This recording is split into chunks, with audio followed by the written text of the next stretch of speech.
Hello, my name is Aaron King. The legal case that I chose to work on was Kleinknecht versus Gettysburg College. On September 16, 1988, Drew Kleinknecht, a 20-year-old lacrosse player from Gettysburg College, a Division III school in Pennsylvania, collapsed and died from cardiac arrest on the practice field.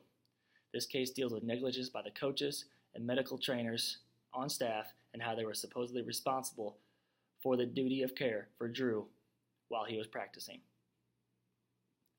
Gettysburg College had two full-time trainers, Joseph Dinoli and Gareth Beiser. Those trainers were on staff, certified by the NATA, first aid certified, CPR certified, and were on campus the day of the incident. Gettysburg College also had two student trainers that were on campus the day of the incident as well. The lacrosse program had two coaches on staff at the time. No trainers were at the practice of the day of the incident to assist the coaches in medical situation. The coaches were also not CPR certified. They had no radio or immediate form of communication with medical personnel, and the nearest phone was 250 yards away, and they had no plan in place for emergency situations like this during practice. On the day of September 16, 1988, the lacrosse practice took place at its normal time at 3:15 on the field. There was a normal warm-up and stretching drill that took place, and then the team started into a 6-on-6 drill. During this drill, Drew removed himself from the drill and walked his way to the sideline where he eventually collapsed. His teammates testified that no one had hit Drew awkwardly, so blunt trauma could not have caused what was about to happen. The coaches and other players rushed to Drew's side and noticed a major problem with his overall health. His body was in an awkward position, limp, and his skin was discolored. He was gasping for air and was not responsive.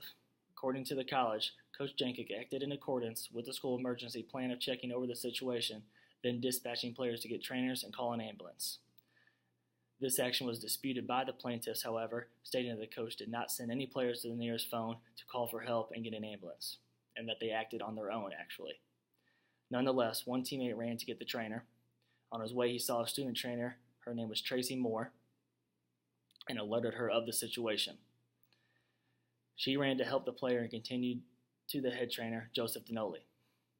As this was occurring, the other player ran to the student union and got an ambulance dispatched. At the same time, Coach Jenkic ran to get the trainer and call for an ambulance himself. He reached the trainer's office to see that he was already notified, so he returned to the site where Drew was located. As Tracy Moore reached Drew, she noticed that he was breathing and that his complexion had changed. This caused her to not do CPR on Drew and only monitor him until the head trainer arrived. When Joseph Dinoli arrived, he noticed that Drew was not breathing, so he started CPR. He did so until the ambulance arrived, and despite his efforts, Drew was pronounced dead at 4:58 p.m. Prior to this incident, Drew had no previous health problems or history of cardiac problems. Upon examination, post-mortem, there were no bruises or contusions, which correlated with the stories of Drew's teammates, meaning that contact was not the cause of the incident. There were also no abnormalities with his heart. In district court, the plaintiffs were not successful in the trial, and in the Court of Appeals, they had three arguments. First argument was they thought the college had a legal duty to implement preventative measures in the event that a student-athlete suffered cardiac arrest while participating in a sporting event, whether at practice or a game.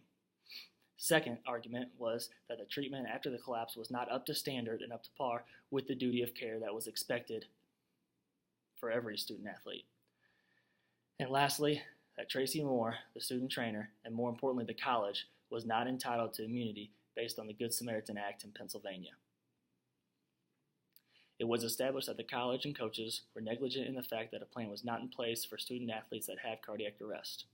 This could not occur through until a duty of care was established between Gettysburg College and Drew.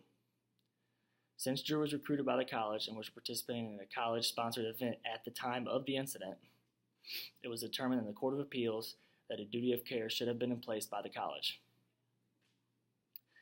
The next piece of this to prove the negligence was the fact of this event being foreseeable. Was Drew, a healthy 20-year-old athlete collapsing and dying of cardiac arrest, foreseeable? No, it wasn't. Was the fact that serious injury could occur due to playing a contact sport at that level foreseeable? Yes, it was.